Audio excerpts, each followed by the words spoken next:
Caleb Thornton's hands hadn't stopped shaking since he saw the stage coming through the snow. 3 years. 3 years of silence. 3 years of raising a daughter alone, of burying every feeling so deep he forgot where he put them. Now a woman was coming.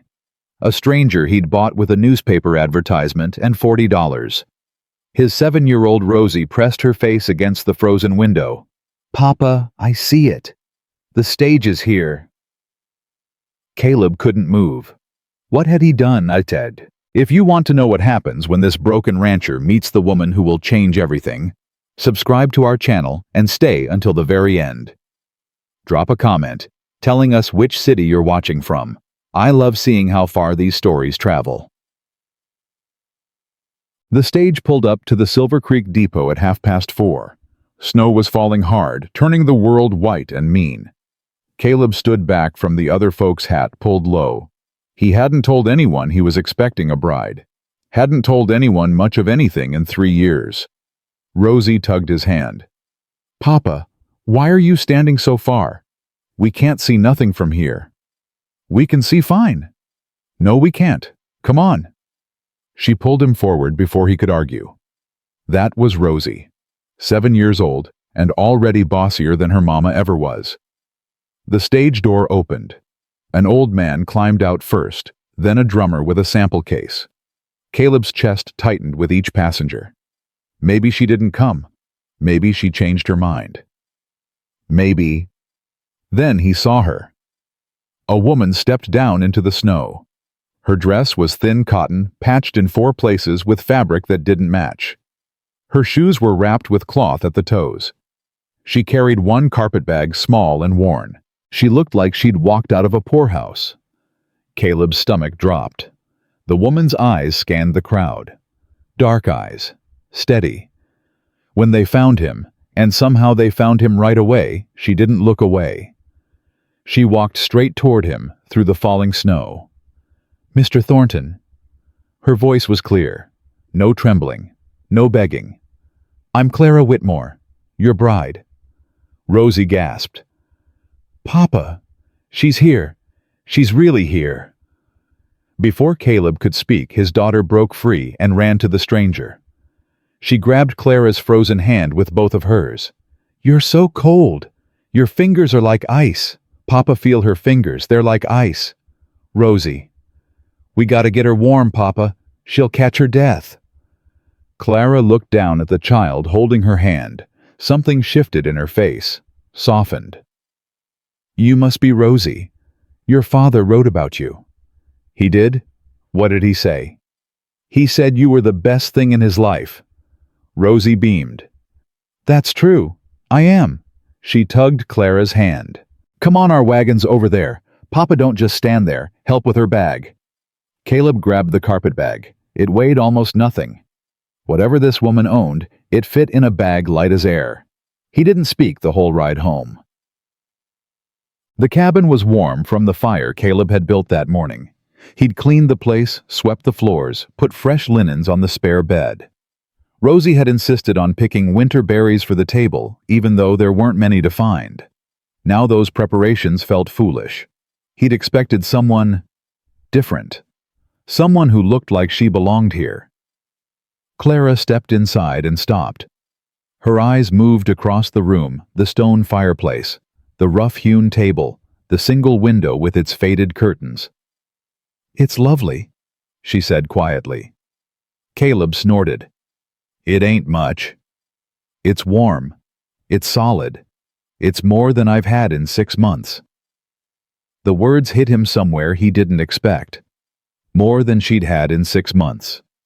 Rosie pulled Clara toward the fire. "Sit here. This is the best spot. Papa, get her some coffee. She needs coffee. And food. Are you hungry, Miss Clara?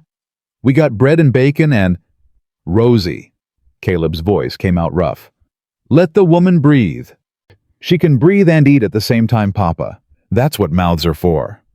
Clara laughed. The sound was unexpected, warm and real and completely unguarded. "She's got you there, Mr. Thornton." Caleb found himself almost smiling. Almost. "I'll get the coffee." He escaped to the kitchen, his hands still shaking. Behind him, he could hear Rosie chattering. "That's Mama's chair you're sitting in. She used to sit there and do her sewing. She made me this dress, see, it's getting too small now, but I won't let Papa throw it away. It's a beautiful dress, Rosie. Papa wanted to burn it after Mama died. He wanted to burn all her things, but I hid some of them." Caleb's hand froze on the coffee pot. "I hid her brush and her hair ribbons and her favorite cup, the one with the chip. Papa doesn't know I have them." "I think," Clara said slowly, "that your Papa knows more than you realize, and I think he's glad you saved them." Silence from Rosie. "Then, you think so?" "I know so." Caleb poured the coffee and stood there a moment, not ready to go back. This woman had been in his home for 5 minutes, and already she was navigating waters he'd avoided for 3 years. When he returned to the main room, Rosie was showing Clara the chipped cup. This was Mama's favorite. She said broken things are more beautiful, 'cause they got stories. "Can Miss Clara use it, Papa? I think Mama would want her to." Caleb handed Clara the coffee. Their fingers brushed. He pulled back fast. "Use whatever you need." Clara wrapped both hands around the cup. "Thank you, Rosie, and thank you, Mr. Thornton. I'll take good care of it." She drank. Color started coming back to her cheeks. Caleb tried not to notice how she closed her eyes with the first sip, how her shoulders dropped just a little. "Miss Clara?" "Yes, Rosie." "How come you're wearing that dress?" Caleb's jaw clenched. "Rosie, that ain't polite." "It's all right." Clara set down the cup. Her eyes met Caleb's first, then dropped to Rosie. "Do you want the truth, little one?" "Mama always said, truth is better than pretty lies." "Your mama was right." Clara smoothed her patched skirt. "This dress is all I have. I came to your father with nothing but what I'm wearing and what's in that bag." Rosie's forehead wrinkled. "But why?" "Because sometimes life takes everything from you. And when that happens, you got 2 choices. You can lie down and quit, or you can get up and start walking toward something better. So you walked to us." "I did. Across half the country, as a matter of fact." Rosie considered this. Then she nodded firmly. "That was brave. Papa wasn't that brave." Caleb didn't answer. He was looking at Clara differently now, seeing past the rags. "Mr. Thornton." Clara's voice was steady. "I know this isn't what you expected. If you want me to leave, I'll go soon as the weather clears. But I ain't gonna pretend to be something I'm not. You deserve to know exactly who's standing in your home." "And who's that?" "A woman who lost everything but her word. I had means once. Education. Position. My daddy was a merchant in Boston. Respected. When he died, I found out he'd gambled it all away. I sold everything to pay his debts. The house, my mother's jewelry, my piano." Her voice caught on the last word, just for a second. "I kept only my name and my honor, and those Mr. Thornton I will never sell." The fire crackled in the silence. Rosie slipped her hand into Clara's. "I don't care about dresses. You're nice, and you're brave, and you smell like snow. I like you." Clara's composure cracked. Her eyes glistened. "I like you too, little one." Caleb turned away, heading for the door. "I got chores in the barn. Rosie, show Miss Whitmore to the spare room." "But Papa." "I'll be back for supper."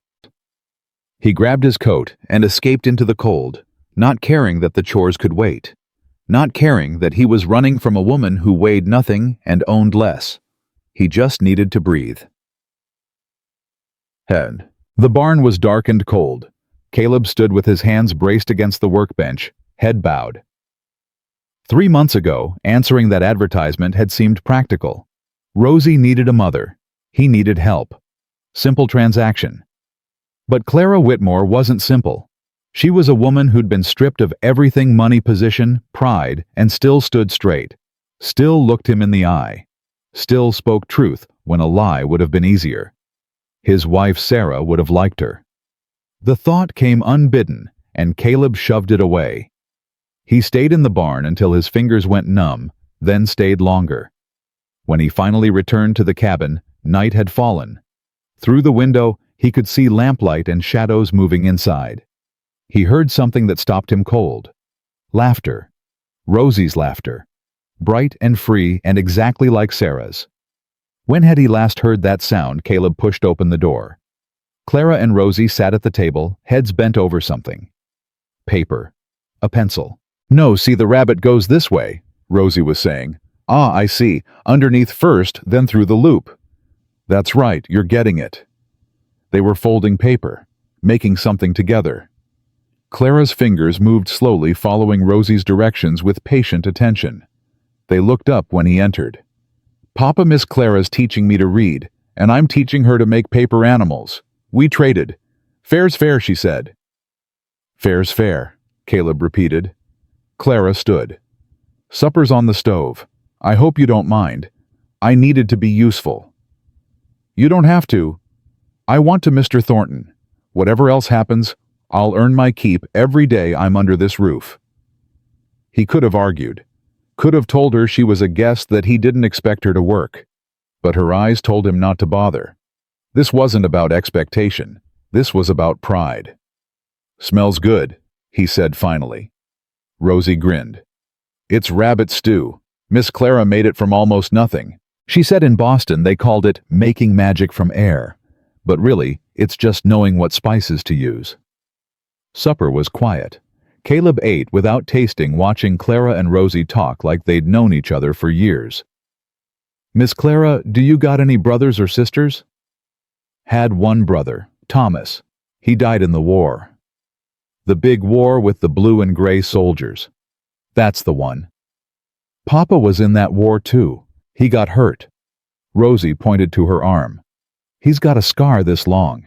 He doesn't like to talk about it." "A lot of men don't." Clara glanced at Caleb.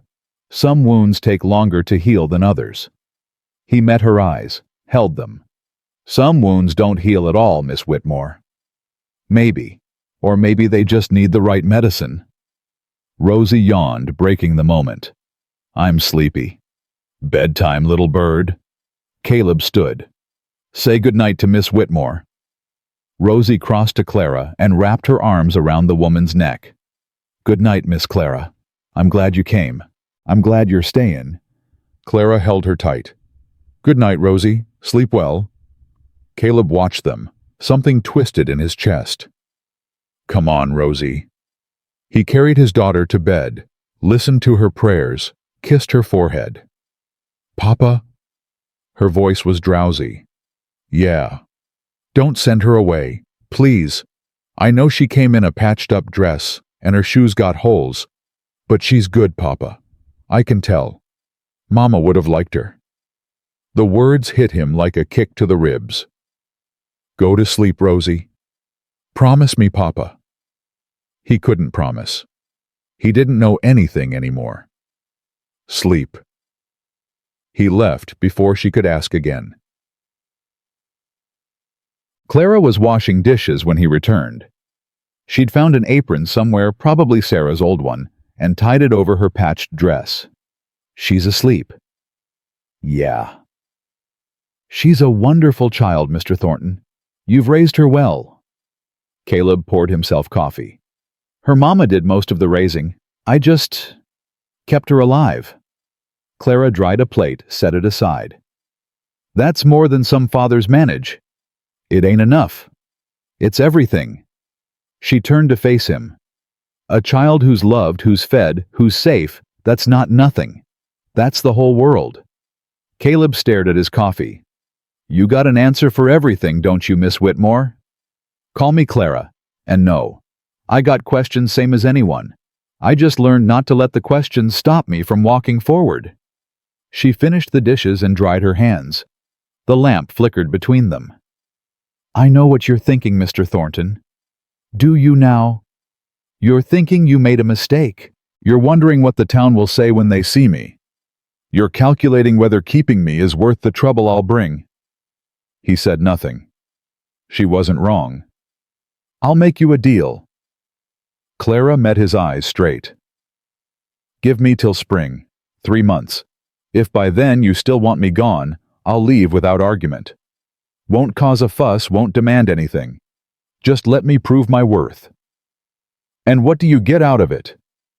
A chance. That's all I'm asking for.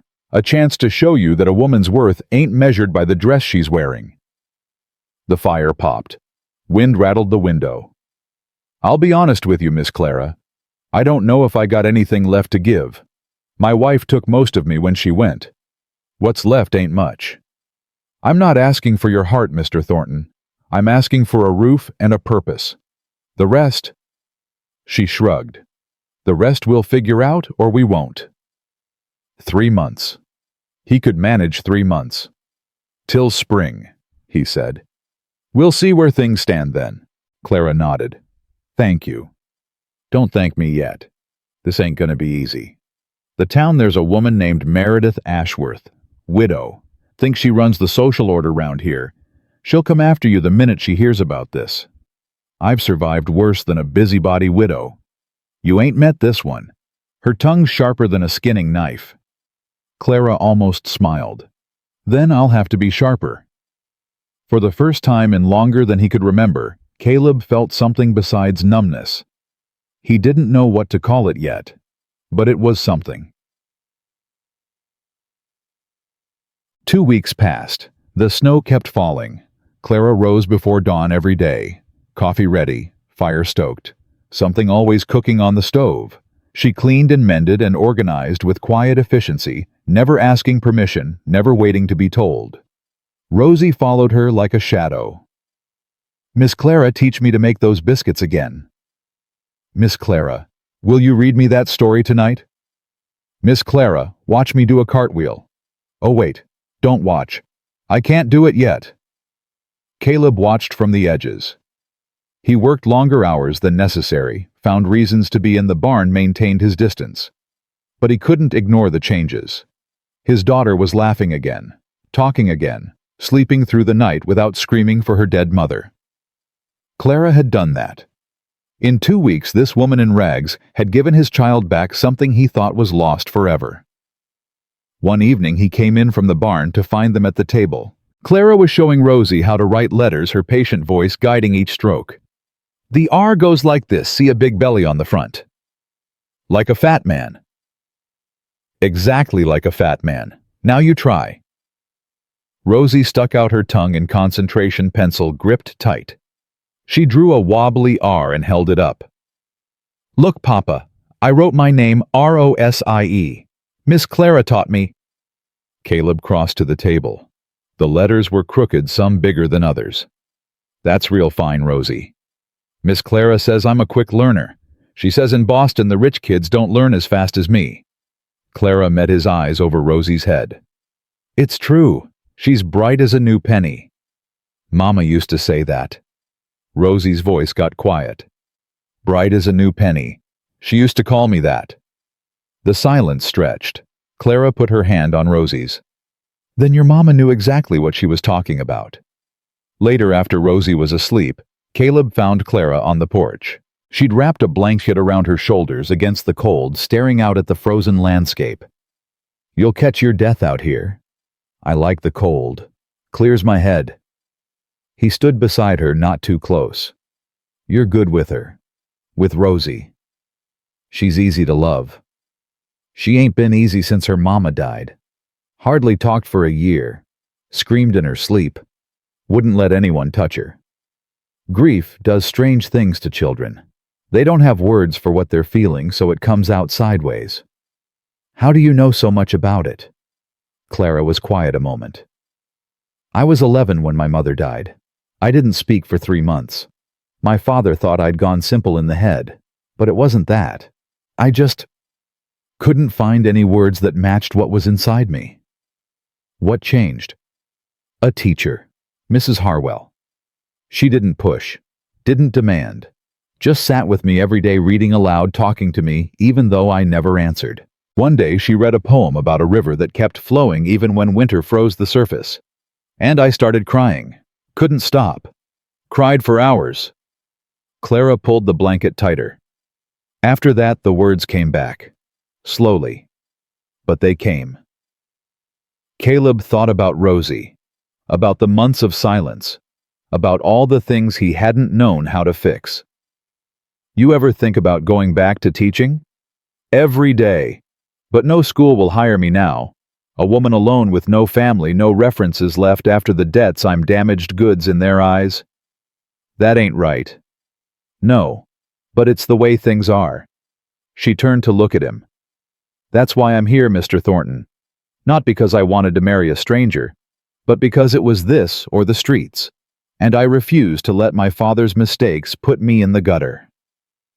The moonlight caught her face. She wasn't beautiful in the way Sarah had been, soft and golden and warm. Clara was sharper, stronger, like a blade that had been tested and didn't break. I'm going to bed, she said. Early morning.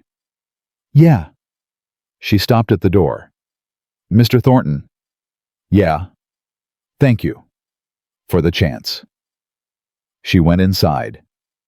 Caleb stayed on the porch until his fingers went numb, thinking about rivers that flowed under ice and words that hid inside silence, and a woman who'd lost everything but her spine.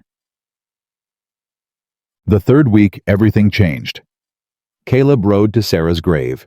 He hadn't been there since the day they buried her. Couldn't face it. Couldn't look at that wooden cross with her name carved in it and feel anything except the desire to put his fist through something. But today, he went. The snow had drifted high around the marker. He had to brush it away to read the letters. Sarah Thornton, beloved wife and mother, 1854 to 1880. I don't know what I'm doing, Sarah. His voice cracked in the cold air. She came here with nothing. Nothing but a patched dress and a bag that weighs less than Rosie's lunch pail. The whole town's gonna laugh at me. Meredith Ashworth is gonna have a field day.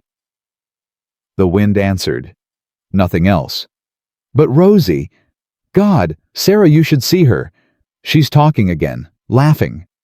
She looks at Clara like... He stopped, breathed hard. She looks at Clara the way she used to look at you. A crow cawed somewhere in the distance. Is that wrong? To let someone else take your place? I don't know the rules anymore. I don't know nothing anymore. He stayed until his knees went numb from kneeling in the snow. No answers came. They never did. But when he rode back to the cabin, something had shifted. Some weight he'd been carrying felt lighter. Not gone. Just less.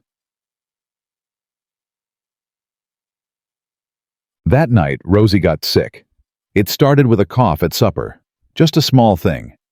But Caleb's blood went cold. Sarah's illness had started the same way. A cough, a flush. Then 3 weeks of fever, and nothing he did made any difference. By midnight, Rosie was burning up. Papa, her small voice was thin. Papa, I don't feel good.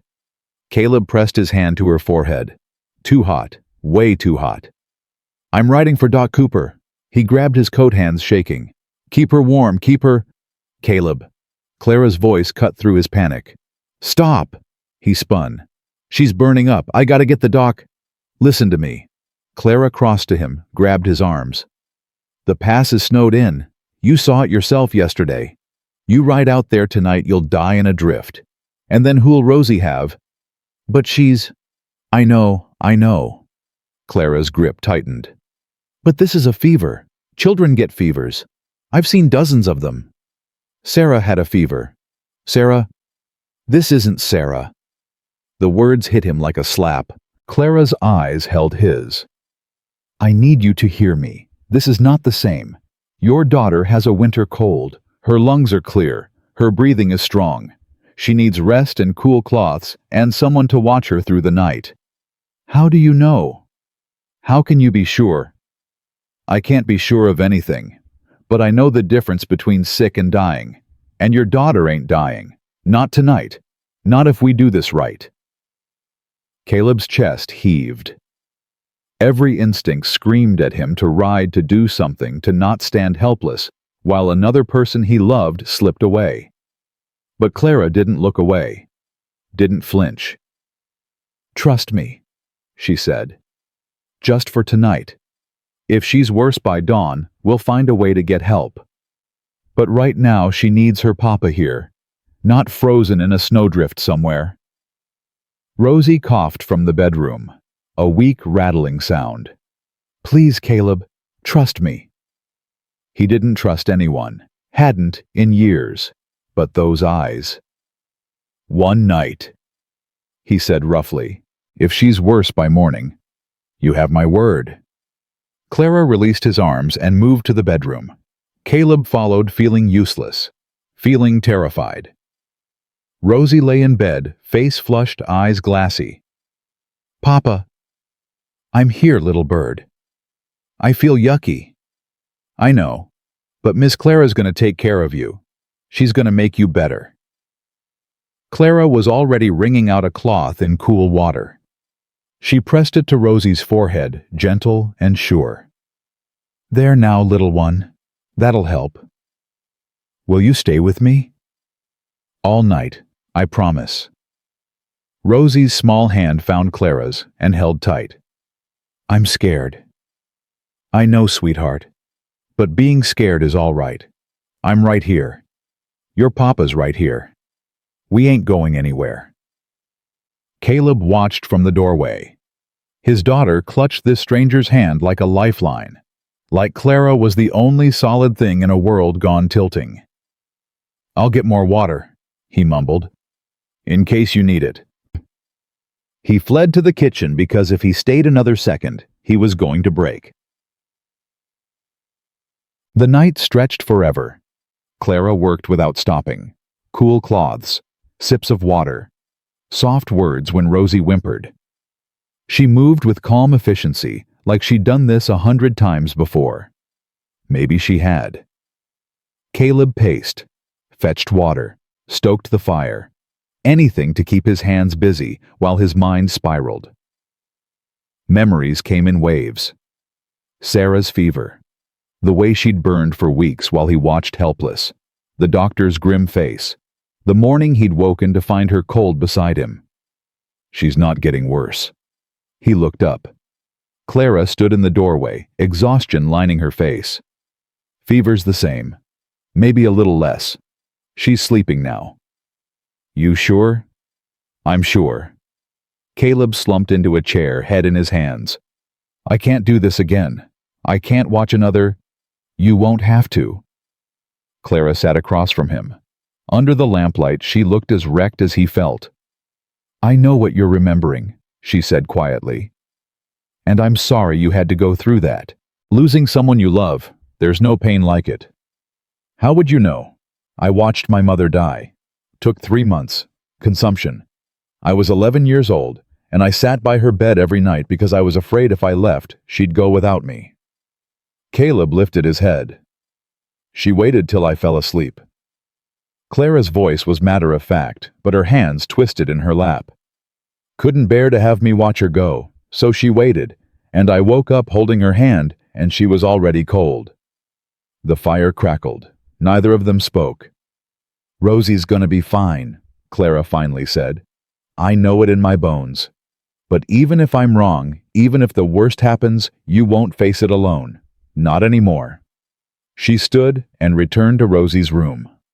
Caleb sat in the silence, feeling something he hadn't felt in 3 years.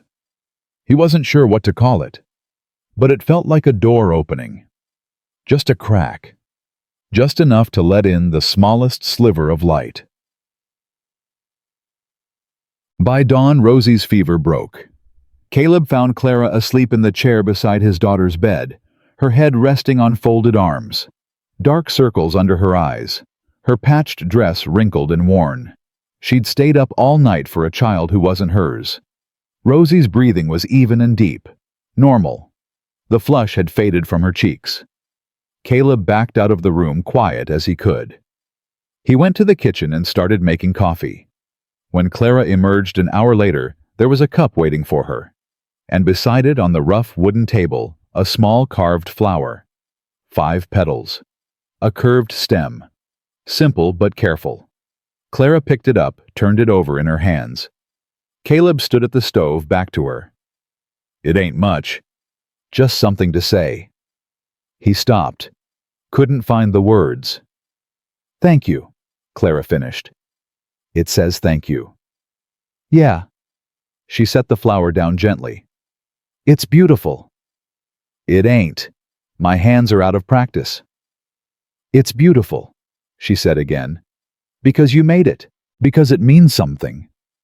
Rosie's voice drifted from the bedroom. Miss Clara Papa. Coming, little bird. Clara picked up her coffee and headed for the door. She paused beside Caleb, close enough that he could smell the smoke from the fire in her hair. You're a good man, Caleb Thornton. Whatever you think about yourself, whatever you've told yourself for 3 years, you're a good man. She left.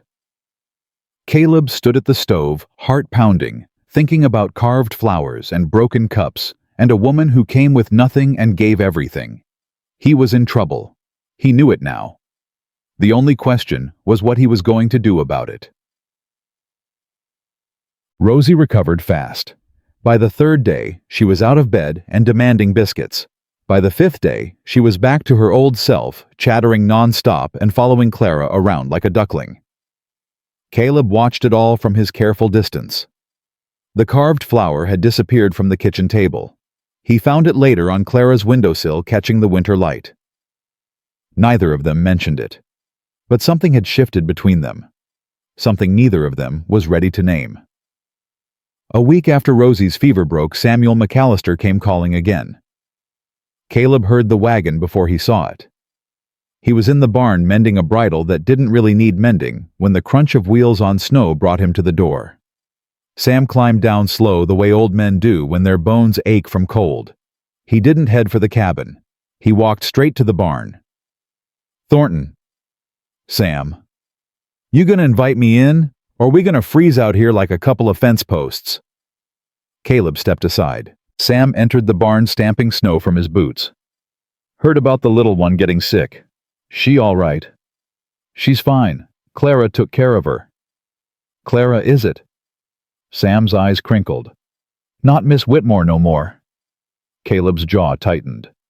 What do you want, Sam? Came to warn you. The old man settled onto a hay bale, groaning.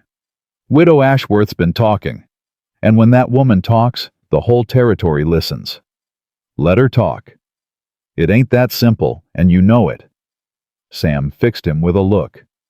She's been telling folks your bride came off the stage looking like a beggar.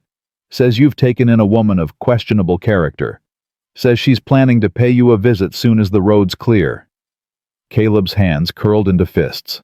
Clara's got more character than that whole pack of gossips put together. I know that. You know that. But them ladies don't care about truth. They care about appearances. Sam leaned forward. What's your plan, son? You gonna marry this woman or not? I told her till spring. We'd see how things stood. Spring's a long way off, and Meredith Ashworth ain't gonna wait that long to cause trouble. Sam shook his head. Your daddy would have known what to do. He never did care what folks thought. My daddy's dead. Yeah, he is. But the lessons he taught you ain't. Sam stood, bones creaking. That woman in there, Clara, she's the real deal. I seen it the minute I met her. Question is, are you gonna let a bunch of clucking hens run her off, or are you gonna stand up like the man your daddy raised?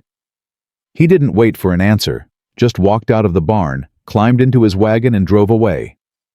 Caleb stood in the cold, Sam's words ringing in his ears. Are you gonna stand up like the man your daddy raised? He didn't know anymore. He wasn't sure he'd ever known. That evening, Clara was teaching Rosie to knit. They sat by the fireheads, bent together, needles clicking. Rosie's tongue stuck out in concentration. No, see, you dropped a stitch there. We gotta go back. But I don't want to go back. Going back is boring. Going back is how you fix mistakes, little one. Everybody makes them. The trick is catching them before they get too big. Caleb stood in the doorway watching. Clara's patience seemed endless. Every mistake Rosie made, Clara corrected with gentle hands and kind words. Miss Clara. Yes, Rosie. Did you ever make a really big mistake? One you couldn't fix? Clara's hands stilled on the needles. Yes, I trusted someone who didn't deserve it. Who? My father. I thought he was a good man. Turns out he was just good at pretending. Rosie's forehead wrinkled. That's sad. It is. But you know what I learned? What? That people show you who they really are through their actions, not their words. Your papa, for instance. He don't say much, but everything he does says he loves you more than life itself. Rosie looked over at Caleb. He pretended to be examining his boots. Papa, did you hear that Miss Clara says you love me more than life itself? I heard it. Is it true? He looked up. Rosie's eyes were bright with hope. Clara's were steady, waiting. Yeah, little bird, it's true. Rosie beamed. See, Miss Clara, I told you he could say nice things when he tries. Clara laughed, that warm, unexpected sound that always caught Caleb off guard. You were right, Rosie. You know your papa better than anyone. Caleb retreated to the kitchen before they could see his face. His chest felt tight. Something was happening to him, something he couldn't control, and it scared him more than any storm. 2 days later, the roads cleared enough for travel. Caleb knew what was coming before he saw the carriage. Widow Ashworth traveled in style, a black buggy with brass fittings pulled by 2 matching grays. The whole territory knew that carriage. He was splitting wood when it appeared at the end of the road. His axe froze mid-swing. Clara emerged from the cabin, drying her hands on her apron. She'd heard it too. That her? Clara asked. The widow. Yeah. She always traveled like she's going to a funeral. Despite everything, Caleb almost smiled. Pretty much. The carriage pulled up. A driver jumped down to open the door, and Meredith Ashworth descended like a queen, gracing peasants with her presence. She was a handsome woman, Caleb had to admit. 52 years old, silver hair perfectly arranged, dressed in black silk that cost more than most folks earned in a year. Her late husband had owned the largest ranch in the territory before a horse threw him 6 years back. Since then, Meredith had appointed herself the moral guardian of Silver Creek. Caleb Thornton. Her voice was honey over vinegar. How wonderful to see you. Mrs. Ashworth. Her eyes slid to Clara, traveled slowly from the patched dress to the worn shoes to the work-roughened hands. And this must be your bride. The pause before bride said everything. Clara stepped forward. Clara Whitmore, ma'am. It's a pleasure to meet you. I'm sure it is. Meredith's smile didn't reach her eyes. I've heard so much about you, Miss Whitmore. The whole town has, in fact. Good things, I hope. That depends on one's definition of good. Meredith turned to Caleb. I thought I'd pay a neighborly visit. See how you're getting on. Such a shame about the circumstances of Miss Whitmore's arrival. There's no shame in honest poverty, Mrs. Ashworth. Clara's voice was steady, but Caleb heard the steel underneath. Meredith's eyebrows rose. Honest poverty. What a quaint phrase. Tell me, Miss Whitmore, what exactly happened to your family's fortune? I've heard such interesting stories. I'm sure you have. People do love to talk. They certainly do, especially about young women who travel halfway across the country to marry strangers. One has to wonder what drives such desperation. Caleb stepped forward. That's enough, Mrs. Ashworth. I'm merely expressing concern, Caleb, for you and for dear little Rosie. Your wife, your first wife, was from such a respectable family. It must be difficult adjusting to reduced circumstances. The cabin door banged open. Rosie came running out, braids flying. Miss Clara, I finished my row all by myself and... She skidded to a stop seeing the visitor. Oh, hello. Meredith's expression transformed into something resembling warmth. Rosie, darling, how you've grown. Come give Mrs. Ashworth a kiss. Rosie didn't move. No, thank you, ma'am. The warmth vanished. I beg your pardon? Papa says I don't gotta kiss nobody I don't want to. And I don't want to. Caleb bit the inside of his cheek to keep from laughing. Clara's hand rose to cover her mouth. Well, Meredith's voice could have frozen the sun. I see manners have declined along with everything else around here. My daughter's got fine manners, Mrs. Ashworth. She just knows her own mind. Clearly. Meredith gathered her skirts. I can see my visit was premature. Perhaps when Miss Whitmore has had time to settle in and acquire suitable clothing, we can try again. She swept back to her carriage without another word. The driver helped her in, and they were gone in a cloud of snow and wounded pride. Silence held for a long moment. Then Rosie tugged Clara's hand. Miss Clara, who was that mean lady? Nobody important, little one. She looked at you like you smelled bad. But you don't smell bad. You smell like bread and soap and nice things. Clara knelt down and hugged her tight. Thank you, Rosie. That's the sweetest thing anyone's ever said to me. Caleb watched them, his daughter fierce and loyal. This woman who'd stood her ground against the most powerful gossip in the territory without flinching. She'll be back, he said, and next time she'll bring reinforcements. Clara looked up. I know. You still want to stay knowing what's coming? She stood Rosie's hand still in hers. Mr. Thornton, I've been looked down on by experts. That woman's got nothing on the society ladies of Boston. Her chin lifted. Let her come. Let them all come. I ain't running. Something swelled in Caleb's chest. Pride, maybe, or something more. All right then. We'll face them together. The word hung in the air between them. Together. Clara's eyes softened. Together. Rosie looked back and forth between them. Does this mean Miss Clara's staying forever? It means, Caleb said slowly, that we're gonna find out. The next Sunday, Caleb made a decision. Get dressed, he told Clara at breakfast. We're going to church. She stared at him. Church. The whole town'll be there. If we're gonna face them, might as well do it all at once. Caleb, I don't have... She gestured at her patched dress.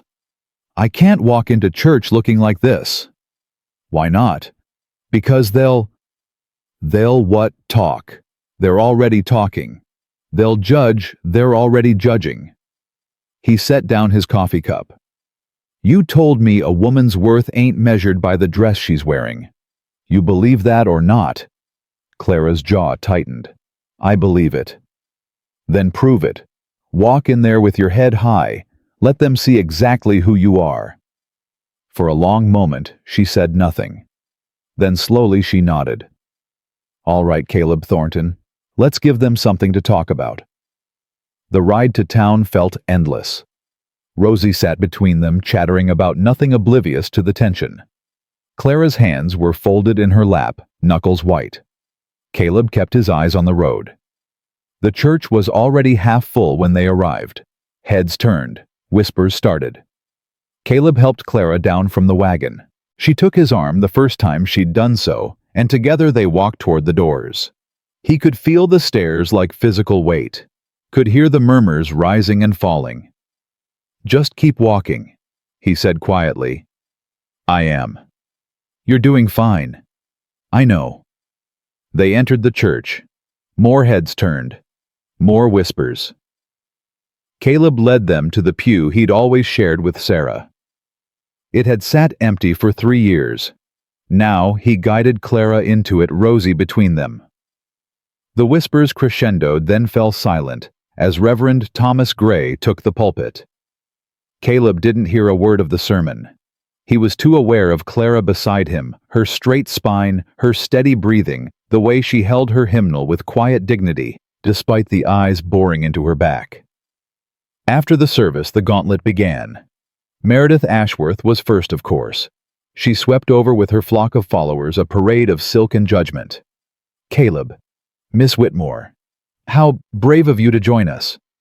We're members of this community, Mrs. Ashworth. Where else would we be on Sunday? Indeed.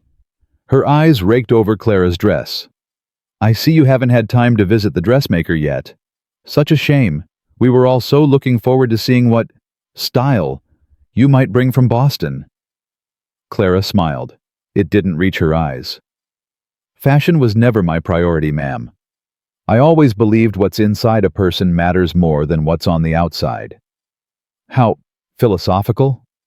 My mother used to say that clothes make the man, but character makes the woman. Perhaps you've heard something similar. Meredith's smile froze. Around her, the other women exchanged glances. Before she could respond, Sam McAllister pushed through the crowd. "Miss Clara." He tipped his hat. "Mighty fine to see you here. And Rosie looking healthy as a spring colt. That fever all cleared up." "Yes, sir." Rosie bounced on her heels.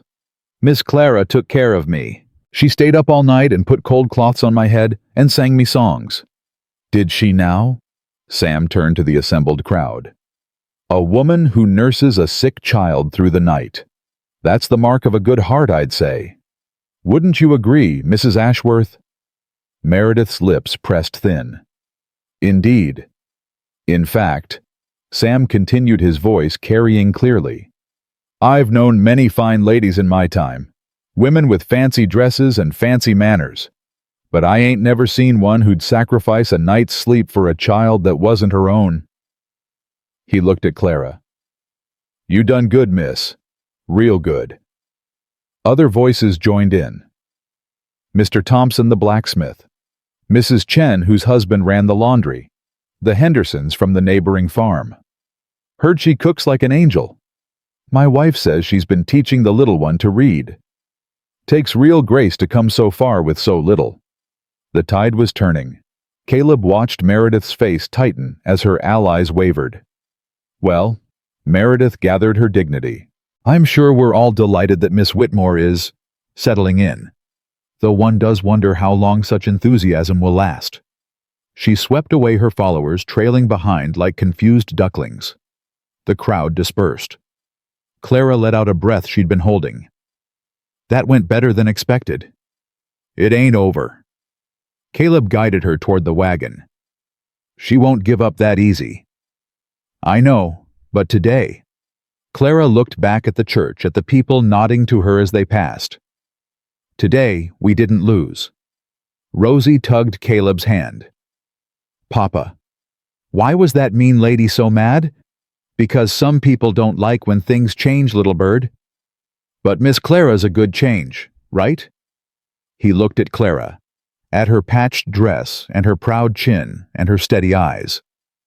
"Yeah," he said quietly. "She's a good change." The ride home was different, lighter somehow. Rosie fell asleep against Clara's shoulder, and neither adult moved to disturb her. "Thank you," Clara said. "For what?" "For standing by me. You didn't have to do that." "Yeah, I did." "Why?" He thought about the question, thought about Sarah's grave and Sam's words, and the carved flower on Clara's windowsill. "Because you earned it. Every day you've been here, you've earned it." She was quiet for a long moment. "I wasn't sure you noticed." "I notice everything." The words hung between them. Clara turned to look at him, and Caleb felt something shift in his chest. "Caleb, don't." His voice was rough. "Don't say nothing yet. I ain't ready." "All right. But when I am..." He took a breath. "When I am, I'll let you know." She nodded and turned back to the road, but her shoulders stayed touching his warm despite the cold, and neither of them moved away. The days that followed took on a new rhythm. Caleb found himself coming in from the barn earlier, finding excuses to be in the cabin, watching Clara and Rosie together. He started carving again, really carving, not just scraps. A little bird for Rosie, a comb for Clara's hair. Things he left on the table without explanation that disappeared into their possession without comment. One evening Rosie was asleep, and Clara was mending by the fire. Caleb sat across from her, pretending to read a week-old newspaper. "Can I ask you something?" Clara didn't look up from her needle. "Go ahead." "What was she like, Sarah?" Caleb's chest tightened. "Why do you want to know?" "Because she's part of this family. Because Rosie mentions her every day. Because you've got her photograph hidden in your drawer, and her cup on the shelf, and her grave on the hill." Clara finally looked up. "I'm not trying to replace her, but I'd like to understand." He set down the newspaper, stared at the fire. She was soft, gentle, everything I ain't. The words came slow rusty from disuse. She used to sing while she worked, made up songs about nothing, the chickens, the weather, whatever Rosie did that day. Drove me crazy sometimes. House was never quiet. You miss that. I miss everything. He rubbed his face. But mostly I miss who I was when she was alive. I was better then, kinder. I laughed more. You're still that man, Caleb. You've just forgotten where you put him. Maybe.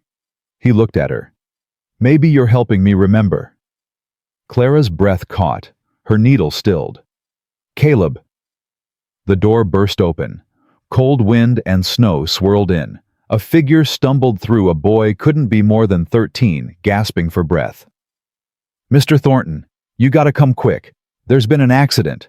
Caleb was on his feet. What happened? The Patterson wagon went off the ridge. Mrs. Patterson's trapped. Mr. Patterson's hurt bad. My pa sent me to get help. Clara was already moving, grabbing blankets and supplies. How far? 3 miles, maybe. By the old mill. Caleb grabbed his coat. Stay with Rosie. Don't let the fire go out. Caleb, wait.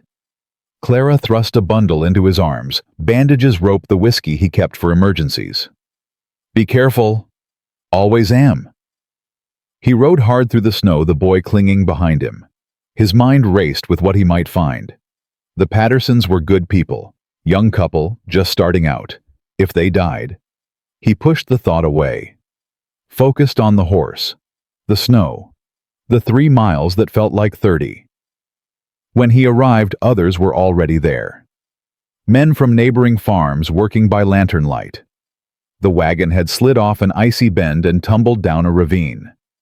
Mrs. Patterson was pinned under the wreckage, unconscious, but breathing. Mr. Patterson sat against a tree, his leg twisted at a wrong angle, refusing to leave his wife. Thornton. Old Henderson waved him over. We need more hands. The wagon's too heavy. Caleb joined the men. Together they heaved and strained.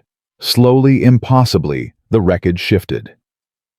Someone pulled Mrs. Patterson free. Hours passed in a blur of effort and cold. They stabilized Mr. Patterson's leg, loaded both injured folks into a wagon, sent them to Doc Cooper. It was nearly dawn when Caleb finally rode home. He expected to find the cabin dark, Clara asleep, Rosie peaceful. Instead, every lamp was burning. Clara stood on the porch wrapped in a blanket watching the road. You waited up. Of course I did. She hurried down the steps. Are they alive? Both of them. Doc says they'll pull through. Clara's shoulders sagged with relief. Thank God. Come inside. You must be frozen solid. He followed her in. Coffee was hot. Food was warm. The fire blazed. You didn't have to do all this. I wanted to. Sit down before you fall down. He sat. She put a cup in his hands. Rosie. Slept through everything. That child could sleep through cannon fire. Despite everything, the cold, the exhaustion, the night's terror, Caleb smiled. She gets that from her mama. Sarah could sleep through anything too. Clara sat across from him. Tell me what happened. So he told her. The ravine. The trapped woman. The husband who wouldn't leave her side. The hours of work in the freezing dark. You saved them, Clara said when he finished. Wasn't just me. Took all of us. But you went. The moment you heard you went. That's the kind of man you are. What kind is that? The kind who shows up. When things go bad, when people need help, you show up. She leaned forward. That's rare, Caleb. Rarer than you know. He looked at her, this woman who'd come to him with nothing, who'd faced down gossips and nursed his daughter, and waited through a frozen night just to make sure he came home safe. You show up too, he said. Every day. For Rosie, for this place. You show up. Something passed between them. Understanding. Recognition. We make a good team, Clara said softly. Yeah, we do. The fire crackled. Outside, the first gray light of dawn crept across the snow. Clara. Yes. That thing I said, about not being ready. He set down his cup, looked at her straight. I think maybe I'm getting there. Her breath caught. Caleb. Not yet, not quite, but soon. He stood suddenly, needing to move. Just don't give up on me. I won't. Even when I make it hard, even when I push you away. Clara rose, crossed to him, took his rough, cold hand in both of hers. I came here with nothing, Caleb Thornton. No money, no prospects, just hope and stubbornness. You think I'd give up now, when I finally found something worth fighting for? He stared at their joined hands, felt the warmth of her fingers around his frozen ones. I ain't worth fighting for. That's where you're wrong. That's where you've been wrong for 3 years. She squeezed his hand. But I'm patient. I'll wait until you see what I see. And what's that? A man worth loving. The words hit him like a physical blow. He couldn't speak, couldn't move. Clara released his hand. Get some sleep. You've earned it. She disappeared into her room. Caleb stood alone in the kitchen, the sun rising outside, feeling something he'd thought died with Sarah. Hope. Fragile as winter ice, but real and growing. 3 weeks passed. February crept in cold and unforgiving. Caleb found himself watching Clara more than he should. The way she moved through the cabin like she'd always belonged there. The way she laughed at Rosie's jokes. The way she caught him looking and didn't look away. He wasn't ready to say the words, but they were building inside him, pressing against his ribs like something alive. One morning, Rosie woke with a question that stopped both adults cold. Papa, when are you and Miss Clara getting married? Caleb choked on his coffee. Clara's spoon clattered against her bowl. What makes you ask that, little bird? Because she lives here, and she takes care of us, and you look at her the way Mr. Henderson looks at Mrs. Henderson. Tommy Henderson says that's what love looks like. Tommy Henderson is 8 years old. So he's got eyes. Rosie crossed her arms. Are you gonna marry her or not? Caleb glanced at Clara. Her cheeks had gone pink, but she met his gaze steadily. That's a grown-up decision, Rosie. But you're a grown-up, so decide. Clara laughed, breaking the tension. She's got you there, Caleb. She's got too much of her mama's mouth is what she's got. Rosie grinned. Mama always said I was the smartest person in this house. Smarter than you even. Your mama was biased. What's biased mean? It means she loved you too much to see your flaws. I don't have flaws. I'm perfect. Rosie grabbed a biscuit and headed for the door. I'm gonna go feed the chickens. You two can talk about getting married while I'm gone. The door banged shut behind her. Silence filled the kitchen. Caleb stared at his coffee. Clara stared at hers. Kids, Caleb finally muttered. She's not wrong, though. He looked up. Clara's expression was serious now. About the looking, she clarified. You do look at me, and I look at you. We've been dancing around it for weeks. Clara. I'm not pushing. I told you I'd wait and I meant it, but Rosie's gonna keep asking. The town's gonna keep talking. At some point we need to figure out what this is. Caleb set down his cup. What do you want it to be? I asked you first. That ain't fair. Life ain't fair. You taught me that. She leaned forward. What do you want, Caleb? Not what's practical, not what makes sense. What do you want? The question hung between them. Caleb felt it pressing against his chest. What did he want? He wanted to stop feeling like half a person. He wanted Rosie to have a mother who'd stay. He wanted to wake up without dreading the empty pillow beside him. He wanted Clara. But wanting something and deserving it were two different things. I want... His voice cracked. He tried again. I want to stop being afraid. Clara's eyes softened. Afraid of what? Of losing someone again. Of letting you in and then watching you leave. Of Rosie getting attached and then... He couldn't finish. Caleb? Clara reached across the table and took his hand. I'm not going anywhere. You can't promise that. Nobody can promise that. Sarah didn't plan to die. She didn't wake up that morning thinking, you're right, I can't promise I won't die, but I can promise I won't leave. Not by choice, not ever. Her grip tightened. I came here with nothing but my word. That word is all I have, and I'm giving it to you. He stared at their joined hands. Her fingers were warm against his calloused skin.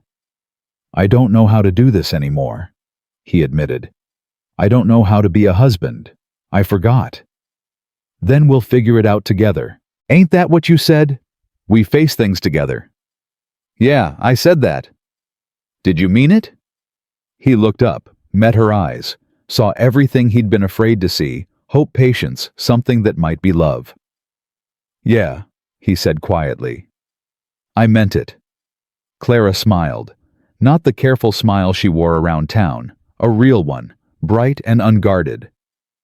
Then that's enough for now. The moment was broken by Rosie's voice from outside. Papa, the chickens got out again. I need help. Clara laughed. Duty calls. Always does. But Caleb didn't let go of her hand. Not right away. He held it for one more moment, feeling the warmth, memorizing the weight. Then he went to catch chickens. But something had changed between them. Something had finally been said, and there was no going back. The trouble came 3 days later. Caleb was in town picking up supplies. Sam had held back some flour and sugar for him, knowing the winter had been hard on everyone's stores. Thanks, Sam. I owe you. Just bring that bride of yours around more often. Brightens up the place. Caleb almost smiled. I'll do that.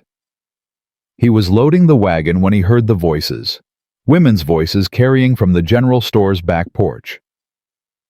Saw her myself, wearing that same patched dress she arrived in. 3 months and not one new thing to her name. I heard she was a teacher in Boston. If that's true, I'm the Queen of England. Meredith says there's more to the story. Something about her father's debts. Gambling, can you imagine? Caleb's blood went cold. He recognized the voices. Mrs. Crawford, Mrs. Porter, Meredith Ashworth's closest allies. The real question is what she's doing out there with Caleb Thornton, a woman alone with a widower for 3 months. It ain't proper. Proper? It's scandalous is what it is. Poor little Rosie exposed to that kind of influence. Someone should do something, for the child's sake. Meredith's working on it. She's got a plan, she says. Going to have a talk with Reverend Gray. About time. That woman needs to go back where she came from. Caleb's hands clenched on the flour sack. He wanted to march around that corner and give those women a piece of his mind. But he knew how that would end. Small towns had long memories. Whatever he said would be twisted, repeated, exaggerated.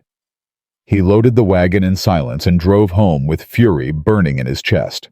Clara knew something was wrong the moment he walked in. What happened? Nothing. Caleb. He set down the supplies harder than necessary. I heard them talking. In town. The Crawford woman and Mrs. Porter. Clara's face went still.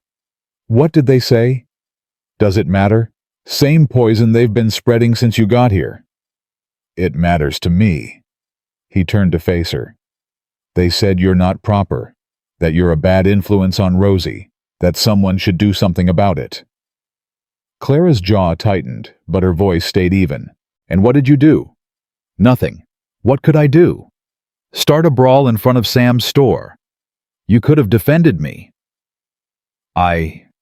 He stopped. She was right. He could have. He should have. I didn't want to make it worse.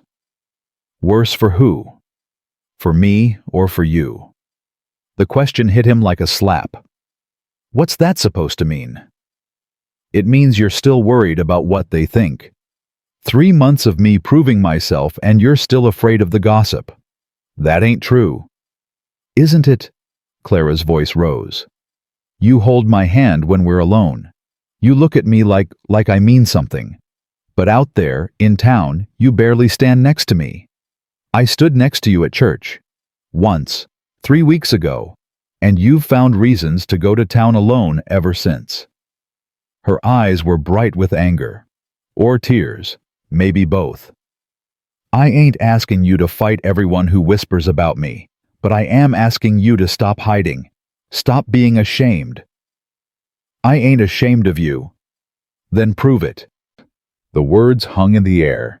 Caleb felt his own anger rising, mixing with guilt. You don't know what it's like, he said.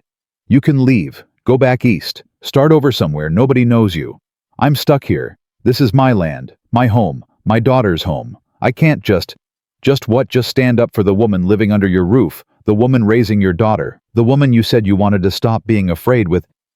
She turned away, arms wrapped around herself. Maybe I was wrong, she said quietly. Maybe spring should come sooner. The words punched through him. Clara, I think I need some air. She grabbed her shawl and walked out. The door closed softly behind her, which was somehow worse than a slam. Caleb stood in the empty kitchen, Sam's words echoing in his head. Are you gonna stand up like the man your daddy raised? He wasn't. He was hiding behind practicality, behind caution, behind 3 years of walls he'd built to keep from hurting again. And in doing so, he was hurting the one person who'd stood by him through everything. He grabbed his coat and followed her. Clara was by Sarah's grave. Caleb found her there, standing in the snow, her thin shawl pulled tight against the cold. She'd never been to the grave before. He'd never brought her. She turned when she heard his boots crunching on the snow. I hope you don't mind. I needed to see it. I don't mind. He stood beside her, looking down at the wooden cross. Sarah's name. The dates. The frozen ground. She was beautiful, wasn't she? How do you know? Rosie shows me the photograph sometimes, when you're not looking. Clara's voice was soft. She tells me about her, how she smelled like lavender, how she sang in the mornings, how she made everything better just by being there. Caleb's throat tightened. She did. She made everything better.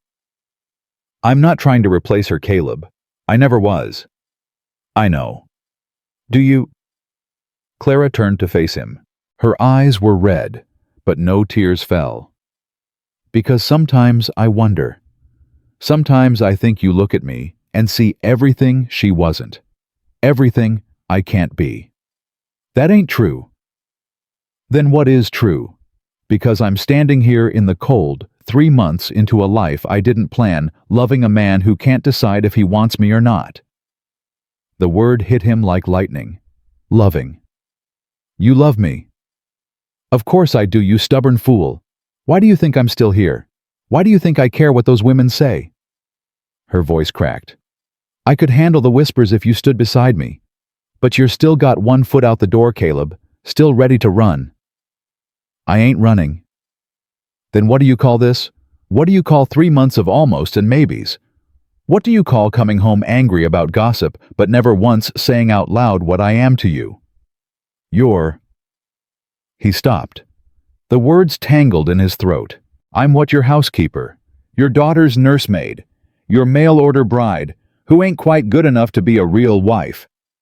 Stop it. Why? It's the truth, isn't it? That's what this has been. A trial. A test. See if the poor girl from Boston can measure up to the perfect dead wife. I said stop it. He grabbed her arms, forcing her to look at him. Sarah wasn't perfect. Our marriage wasn't perfect, and I ain't been testing you. Then what have you been doing? I've been scared. The words tore out of him. I've been terrified every single day since you walked through that door. Because you're everything I didn't expect, and I don't know what to do with that. I don't know how to love someone without waiting for them to leave. Clara went still in his grip. She didn't leave by choice, she said softly. Sarah didn't choose to die. I know, but it felt like leaving. It felt like... His voice broke. I woke up one morning, and she was cold. And I've been cold ever since. 3 years of cold.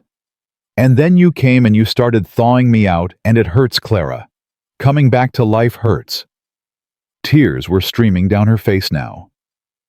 Caleb, I don't want to be afraid anymore.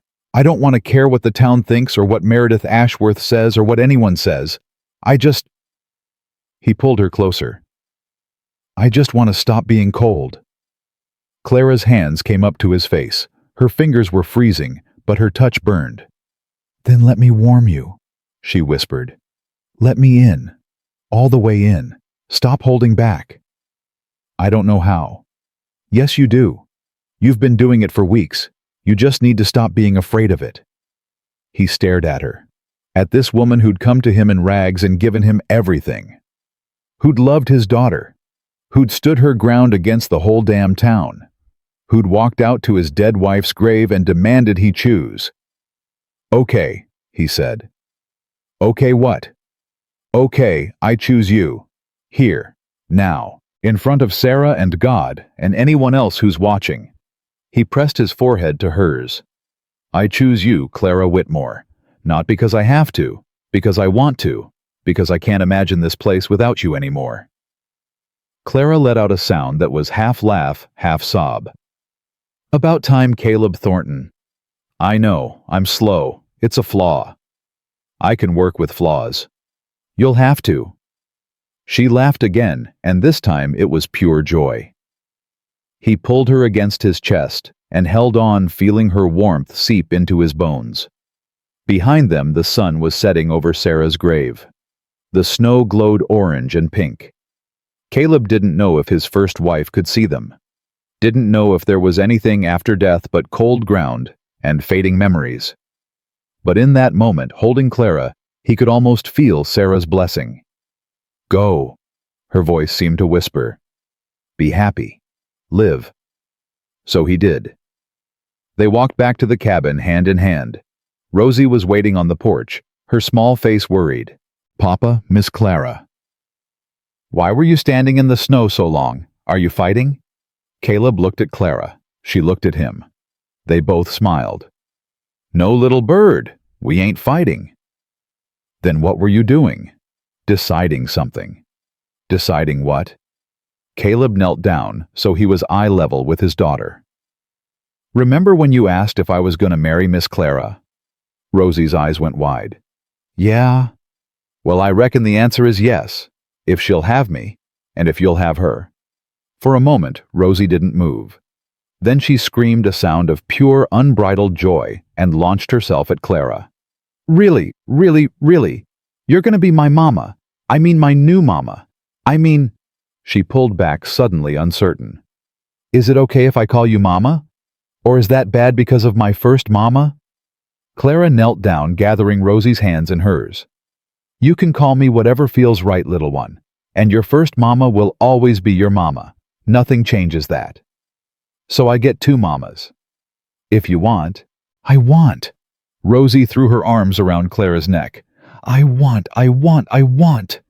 Caleb watched them. His daughter. His fiancée.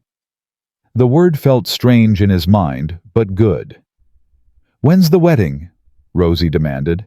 Can I wear my good dress? Can we have cake? Real cake, not biscuits with jam. Slow down, little bird. We gotta do things proper. Talk to Reverend Gray. Make arrangements. But soon, right? Promise me soon. Caleb looked at Clara over Rosie's head. Soon as Clara's ready.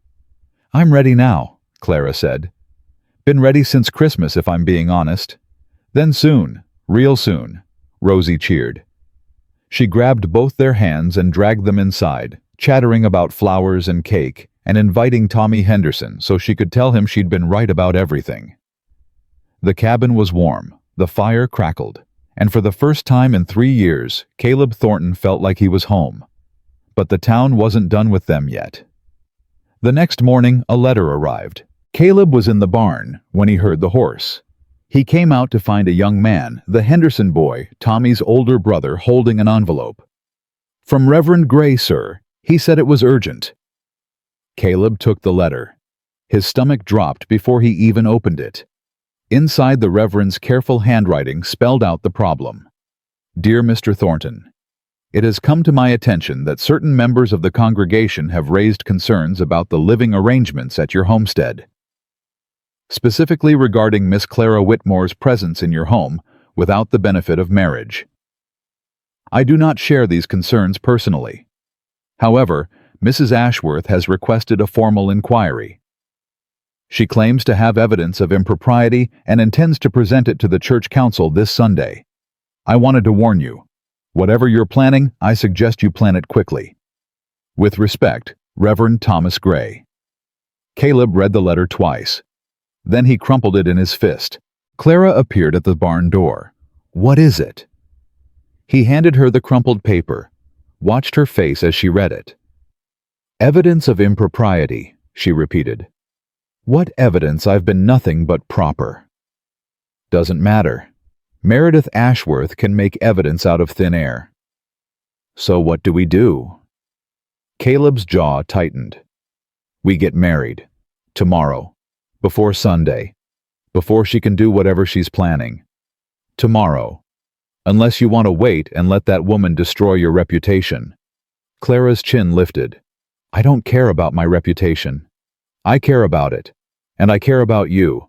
And I'm done letting fear run my life." He took her hands. "Marry me, Clara. Tomorrow. Let's give them nothing to talk about except how wrong they were." She stared at him. Then slowly she smiled. "All right, Caleb Thornton. Let's get married." He kissed her. Right there in the barn in the cold morning light, with hay dust floating in the air, and horses watching from their stalls. Their first kiss. Long overdue, perfect anyway. When they finally broke apart, Clara laughed. "I've been waiting 3 months for that. Sorry it took so long. You can make it up to me, starting tomorrow. I intend to, every day for the rest of my life." They walked back to the cabin together, ready to tell Rosie the good news. Tomorrow. They would be married tomorrow. And Meredith Ashworth could choke on her evidence. The ride to town felt different this time. Caleb held the reins with steady hands. Clara sat beside him, Rosie wedged between them, practically vibrating with excitement. "Are we really doing this, Papa, today, right now? Right now, little bird? And Miss Clara's gonna be my mama after—" "That's how marriage works, yes." Rosie grabbed Clara's hand. "I told Tommy Henderson this would happen. He said I was dreaming. Wait till he sees." Clara laughed, but Caleb noticed the tension in her shoulders. He noticed it because he felt it too. They weren't just getting married. They were racing a clock they couldn't see. Reverend Gray was waiting at the church. He must have seen them coming because he stood on the steps, Bible in hand, a look of relief on his weathered face. "Thornton, Miss Whitmore, I got your message." Caleb had sent the Henderson boy ahead at dawn. No time for proper invitations or announcements. "Can you do it?" Caleb asked. "Today, now." "I can. But you should know Meredith Ashworth is already in town. She saw me preparing the church this morning. Asked what the occasion was." Clara's hand tightened on Caleb's arm. "What did you tell her?" "Nothing. But she's not a fool. She'll figure it out." Gray looked between them. "You sure you want to do this? Once it's done, there's no taking it back." "I've never been more sure of anything." The Reverend's face softened. "Then let's not waste time. Come inside." The church was empty. Just the four of them, Caleb, Clara, Rosie, and the Reverend. No flowers, no music, no guests. It was perfect. They stood at the altar. Rosie positioned herself between them, holding both their hands. "Dearly beloved," Gray began, "we are gathered here." The church doors slammed open. Meredith Ashworth stood in the entrance, her black dress billowing, her face twisted with fury. Behind her, a cluster of women crowded the doorway. Mrs. Crawford, Mrs. Porter, half a dozen others. "Stop this ceremony immediately." Reverend Gray's jaw tightened. Mrs. Ashworth, you are interrupting a sacred— I am preventing a scandal. She swept down the aisle, her heels clicking against the wooden floor. This woman is not who she claims to be. Caleb stepped in front of Clara. You got no right to be here. I have every right. As a founding member of this church, as a pillar of this community, I have a duty to protect it from undesirable elements. Meredith's eyes fixed on Clara. Tell them, Miss Whitmore. Tell them what you really are. Clara's voice was steady. I've never hidden anything. Haven't you? Meredith pulled a folded paper from her sleeve. I've been corresponding with some acquaintances in Boston. Imagine my surprise when I learned the truth about your father's debts. I told everyone about my father's debts the day I arrived. You told them he gambled. You didn't tell them what he gambled on. Meredith's smile was cruel. Your father didn't just lose money, Miss Whitmore. He lost other people's money. He ran a scheme, took investments from honest families and gambled it all away. When he died, a dozen families were ruined. Murmurs from the women at the door. Clara's face went pale. That's not— I didn't know. Didn't you? You were his daughter, his educated, sophisticated daughter, and you expect us to believe you knew nothing. I didn't. Clara's voice cracked. I swear to God I didn't know until after he died, until the lawyers came. How convenient. The debts appear and suddenly you're an innocent victim. Meredith turned to the congregation. This woman comes from a family of thieves. Her father destroyed lives, and now she's wormed her way into the home of one of our most respected citizens, preying on a grieving widower and his innocent child. That's enough. Caleb's voice cut through the church like a blade. Is it— Perhaps you'd like to explain why you're so eager to marry this woman, Caleb. A woman you've known for 3 months. A woman with no references, no family, nothing but a carpet bag and a sad story. I'm eager to marry her because she's worth 10 of you. The words rang through the silent church. Meredith's eyes narrowed. You're blinded by— I'm blinded by nothing. I've spent 3 months watching this woman, watching her care for my daughter, watching her work from dawn to dark without complaint, watching her face down gossip and judgment and cruelty with her head held high. Caleb stepped toward Meredith. She took a step back. You want to know what I see when I look at her? I see a woman who lost everything. Everything through no fault of her own. Who could have lied, could have pretended, could have shown up in borrowed finery and hidden her past. Instead, she came to me in rags, told me the truth. Let me decide for myself. Pretty words, but they don't change the facts. The facts are simple. Her father was a cheat. She paid his debts anyway, every penny, sold everything she had to make right what he did wrong. Caleb's voice rose. That ain't the action of a thief. That's the action of someone with more honor than you'll ever understand. Meredith's face flushed. You're making a fool of yourself. Maybe, but I'd rather be a fool for the right reasons than a coward for the wrong ones. He turned back to Clara. She was trembling, tears streaming down her face. Clara. She wouldn't look at him. You heard what she said. About my father. About the families he ruined. I heard. Maybe she's right. Maybe I should have— Look at me. She raised her eyes. They were red, broken, full of shame. Do you love me, Caleb? Do you love me? Yes. God help me, yes. Do you love my daughter? More than my own life. Then that's all I need to know. He took her hands. I don't care what your father did. I don't care what your name meant in Boston. I care about who you are, right here, right now, and who you are is the woman I want to spend my life with. Clara's breath caught. Behind them, Rosie was crying quietly. Caleb turned to Reverend Gray. Finish it. Gray looked at Meredith, at the women in the doorway, at the couple before him. Mrs. Ashworth, I'm going to ask you to leave. You can't— I can. This is my church. These are my parishioners. And what I see before me is two people who love each other trying to build a life together. He straightened his shoulders. Whatever sins Clara Whitmore's father committed, they are not her sins. And I will not condemn an innocent woman for the crimes of a dead man. Meredith's face went purple. This isn't over. Yes, it is. Sam McAllister's voice came from the doorway. He pushed through the crowd of women, his weathered face set with determination. It's over, Meredith. You've had your say. Now let these folks get married in peace. Samuel McAllister, you have no authority. I got the authority of a man who's lived in this town for 60 years. Who remembers when your husband was just a ranch hand with dirt under his nails? Who remembers when you were Meredith Cooper from the wrong side of the creek without 2 pennies to rub together? Meredith's face drained of color. We all got pasts, Meredith. Every one of us. But most of us have the grace not to throw stones. Sam tipped his hat to Clara. Miss Whitmore, I'd be honored to stand as witness to your wedding. If you'll have me. Clara wiped her eyes. I'd like that, Mr. McAllister. Sam. Just Sam. More voices from the doorway. Mr. Thompson, the blacksmith, pushed forward. I'll stand witness too. And me.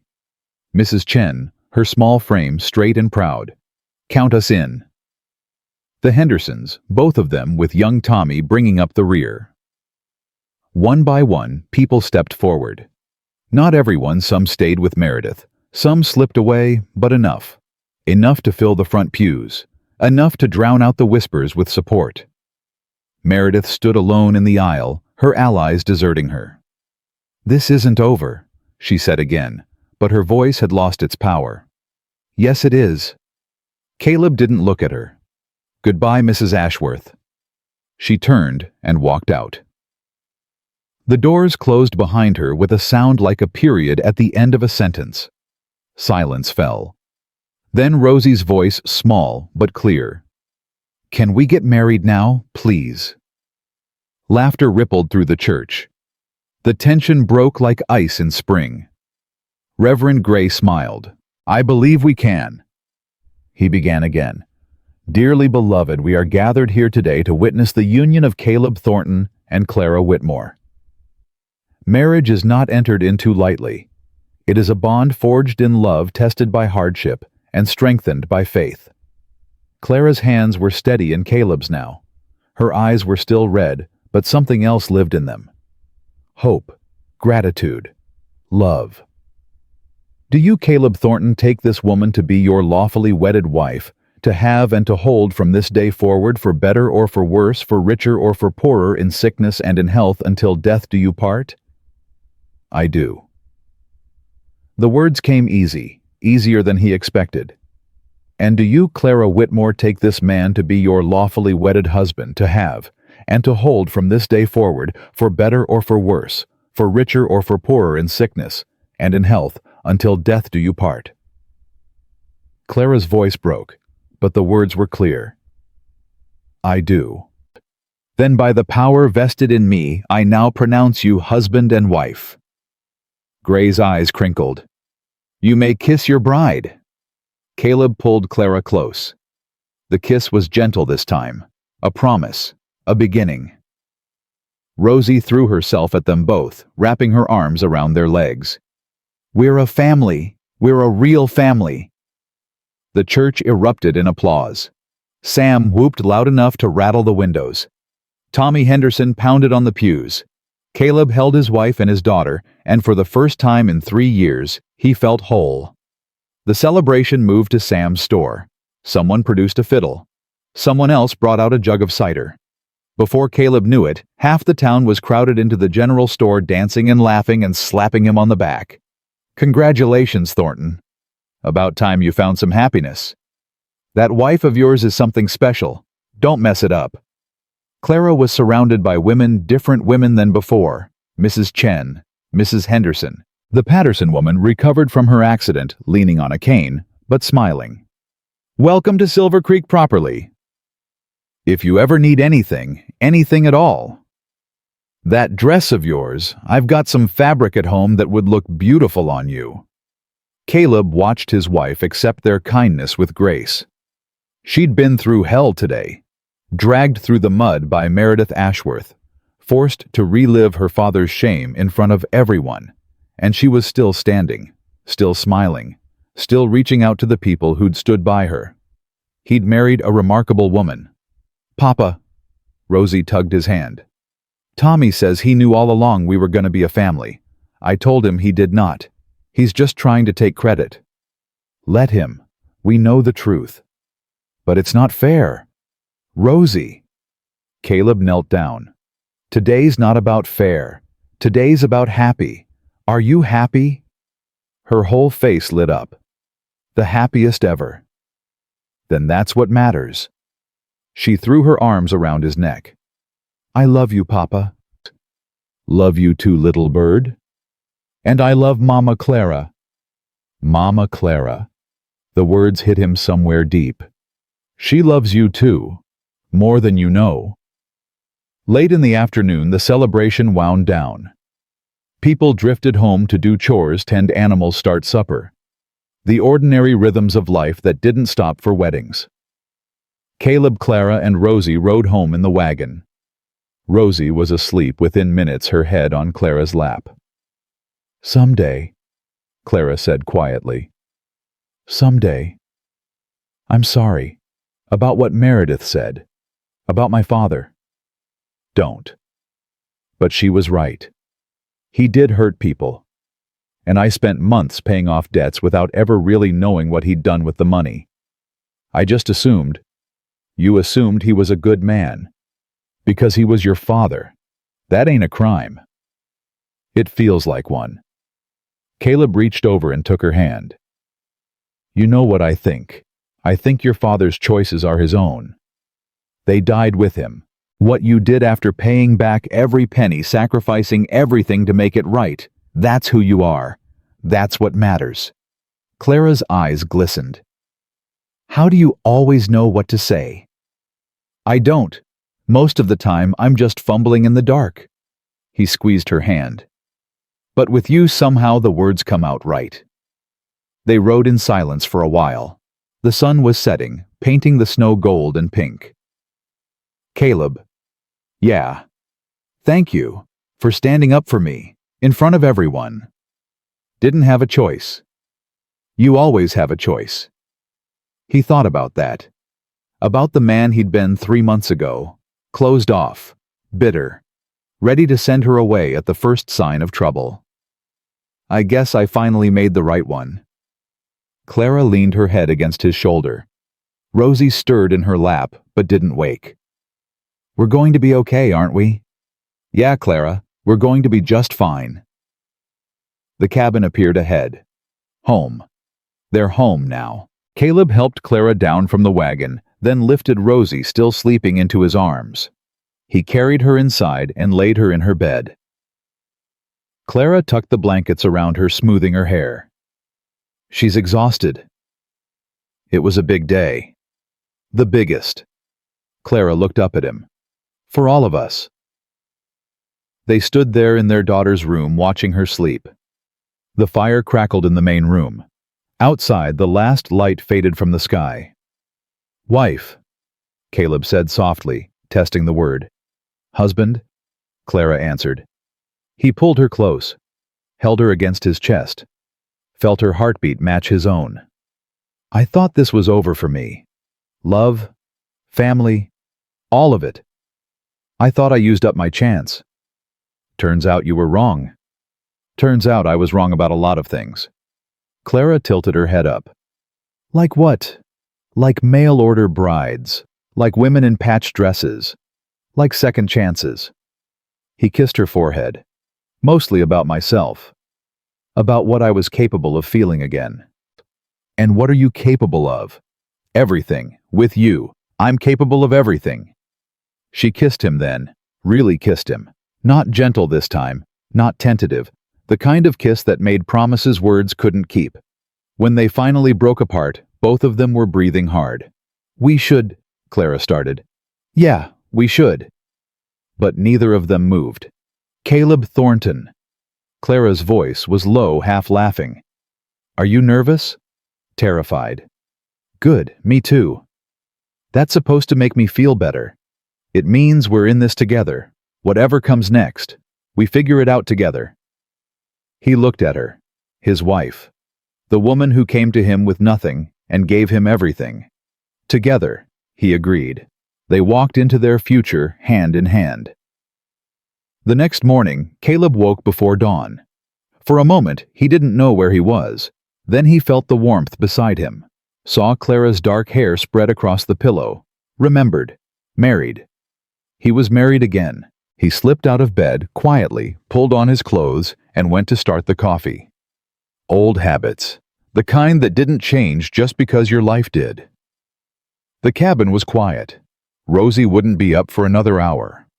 Clara was still sleeping. Caleb stood at the window watching the sun rise over the snow. Pink and gold, beautiful in a way he'd stopped noticing years ago. He noticed now. Footsteps behind him, small arms wrapped around his waist. "Good morning, husband." He turned. Clara stood there wrapped in a blanket, her hair tangled, her eyes soft with sleep. "Good morning, wife." That sounds strange. Good strange. Give it time. It'll feel normal. I don't want it to feel normal. I want it to feel like this forever. New and wonderful and a little bit terrifying. He laughed. You're going to be disappointed then. Marriage gets pretty ordinary after a while. Promise? What? Promise it'll get ordinary. Promise we'll have years and years of ordinary. Her voice caught. I've had enough extraordinary for one lifetime. I just want ordinary now. Ordinary mornings and ordinary suppers and ordinary arguments about whose turn it is to feed the chickens. Caleb pulled her close. I promise. All the ordinary you can handle. Good. They stood together watching the sunrise wrapped in warmth and silence. The door to Rosie's room creaked open. Papa, Mama. Clara's breath caught at the word. Mama. We're here, little bird. Rosie padded across the floor in her nightgown, rubbing her eyes. Is it real yesterday? Are we really a family now? Really and truly.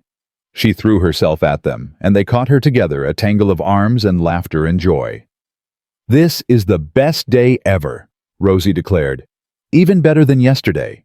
Because yesterday I was nervous. Today I'm just happy. Just happy, Clara repeated. I like the sound of that. Caleb held his family. His complete, imperfect, beautiful family. Outside, the snow was melting, just a little, just at the edges. Spring was coming, and with it, a new beginning. The following Sunday, they went to church as a family. Caleb walked in with Clara on his arm, Rosie holding her other hand. 3, where there had been 2.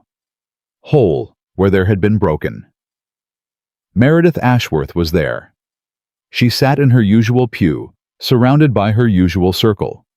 But something had changed. The women around her seemed fewer, less certain. When Caleb met her eyes, she looked away first. Victory, quiet and complete. Reverend Gray preached about forgiveness, about second chances, about the power of community to lift up those who had fallen. Caleb didn't know if the sermon was meant for them, didn't care. He held Clara's hand through the whole service, felt Rosie leaning against his side, listened to his wife's voice join the hymns. This was his life now. Not the one he'd planned, not the one he'd expected. Something better. After the service, people stopped to congratulate them, to welcome Clara properly, to tell Caleb they were happy for him. Even some of Meredith's former allies approached. Mrs. Thornton, Mrs. Crawford's voice was stiff but genuine. I want to apologize for what I said before. I was wrong. Clara's grace was immediate. Thank you, Mrs. Crawford. I appreciate that. My mother always said, judge not lest ye be judged. I should have remembered that. We all forget sometimes. What matters is remembering again. Mrs. Crawford nodded and moved on. Clara watched her go with something like wonder. She apologized. People surprise you sometimes. I didn't expect. That's the thing about grace, Clara. It grows. You give a little, you get a little back. Pretty soon you've got more than you started with. She looked at him. When did you get so wise? Married a smart woman, bound to rub off eventually. She laughed. That warm, bright sound he'd come to treasure. Come on, she said. Let's take our daughter home. Our daughter. Our home. The words fit perfectly. Spring came slow to Montana. First, the icicles started dripping. Then the snow pulled back from the fence posts. Then one morning, Caleb walked out to the barn and heard something he hadn't heard in months. Birds. Singing in the bare trees like they'd never left. He stood in the doorway, coffee in hand, listening. Behind him, Clara was making breakfast. Rosie was chattering about something, a dream, a story, one of her endless questions about everything. 3 months married. Sometimes it felt like 3 years. Sometimes it felt like 3 days. Papa? Rosie appeared at his elbow. Mama says breakfast is ready and you're letting all the warm air out. Mama. The word still hit him every time. Coming little bird. He closed the door and joined his family at the table. Clara set down a plate of eggs and biscuits. She moved differently now. More settled, like she finally believed this was real. Snow's melting, Caleb said. I noticed. The creek's running again. I could hear it this morning. Means spring work's coming. Fences to mend, calves to birth, garden to plant. I've never planted a garden before. You'll learn. Rosie can help. She used to follow her mama around the vegetable patch like a little shadow. Rosie looked up. I remember. Mama let me water the carrots. I always gave them too much, and she said I was drowning them. It was the first time in weeks Rosie had mentioned Sarah without sadness. Just memory. Just love. Clara reached over and squeezed her hand. You can show me the right amount. I'll need a good teacher. I'm the best teacher. Papa says so. Papa's right. Caleb watched them, his daughter and his wife, the two people who made his world make sense. After breakfast, he said, I thought we might take a ride, all 3 of us, see how the land's looking. Rosie's face lit up. Really, all 3? If your mama's willing. Clara smiled. I'm willing. They rode out after the dishes were done. Caleb took them along the property line, pointing out landmarks. The old oak where he'd carved his initials as a boy. The creek where Sarah used to catch fish. The hill where his parents were buried next to the spot he'd chosen for himself and Sarah. Clara looked at the graves but said nothing, just squeezed his hand. Someday I'll tell you about them, Caleb said. My folks, they would have liked you. I'd like to hear about them. Papa's daddy was a tough old coot, Rosie announced. That's what Mr. Sam says. He says Grandpa could outstubborn a mule and outwork an ox. Sounds like someone else I know. Who? Your Papa. Rosie giggled. Papa's not a coot. He's just grumpy sometimes. I'm sitting right here, Caleb muttered. We know. Clara's eyes sparkled. We're just choosing to ignore that. They crested the ridge above the homestead. From here, you could see everything. The cabin, the barn, the fenced pastures, the winding road that led to town. Caleb pulled up and sat for a moment looking down at the life he'd built. I used to come up here after Sarah died, he said quietly. Used to sit for hours, trying to figure out why I should keep going. Clara's hand found his. I never found a good answer. Just kept going anyway. For Rosie, for the work, for something I couldn't name. And now, he looked at her, at his daughter, at the home waiting below. Now I got reasons, more than I know what to do with. Rosie pointed at something. Papa, look, by the cabin. What's that? Caleb followed her finger. Near the front door, a splash of color broke through the melting snow, purple and gold. Crocuses, Clara breathed. They rode down for a closer look. Sure enough, flowers were pushing up through the frozen ground, small, brave, impossibly alive. Rosie jumped off the horse before Caleb could stop her. She knelt in the mud, staring at the blooms. "They're Mama's flowers. My first Mama. She planted them the year I was born." Rosie's voice was hushed. "Papa, they came back." Caleb's throat tightened. He'd forgotten about those crocuses. Sarah had planted them to mark Rosie's birth purple for royalty. She'd said gold for joy. After she died, he'd stopped noticing them. "They come back every year, little bird. They never really left." Rosie looked up at Clara. "Do you think my first Mama sent them? Like a present?" Clara knelt beside her. I think love doesn't disappear just because someone's gone. It finds ways to show up. In flowers. In memories. In people who carry it forward. Like you carry it forward. Like all of us do. Together." Rosie threw her arms around Clara. "I love you, Mama." "I love you too, Rosie. So much." Caleb watched them, his daughter and his wife, kneeling in the mud among Sarah's flowers, and felt something he'd forgotten existed. Peace. Not the absence of pain, not the erasure of grief, just peace. Knowing that life kept moving, that love kept growing, that endings were also beginnings. He helped them both up and led them inside. Home. The weeks that followed were full of work. Caleb mended fences from dawn to noon. Clara started seeds in boxes on the windowsill. Rosie ran between them, helping with everything getting in the way, making both of them laugh. They fell into rhythms. Morning coffee together, midday meals in the cabin. Evenings by the fire, Rosie reading aloud from her primer, while Clara mended and Caleb carved. He was carving again. Really carving. Not just little flowers and birds, but bigger things. A rocking horse for Rosie's birthday. A jewelry box for Clara. Things that took time. Things that mattered. One evening, Clara watched him work. "You're good at that." "Used to be. Getting back to it." "What else did you make before?" He thought about it. Furniture mostly. Tables, chairs. Made Rosie's cradle. Made the bed. Sarah and I. He stopped. "The bed we sleep in." "Yeah." Clara was quiet for a moment. "That doesn't bother me. You know that, right?" "I know. She was part of your life. A big part. I'm not trying to erase that." "I know that too." She came and sat beside him, watching his hands move over the wood. "What are you making now?" "Cradle." Her breath caught. "Caleb." "Not saying it's time. Just saying. When it is time. I want to be ready." Clara's eyes filled with tears.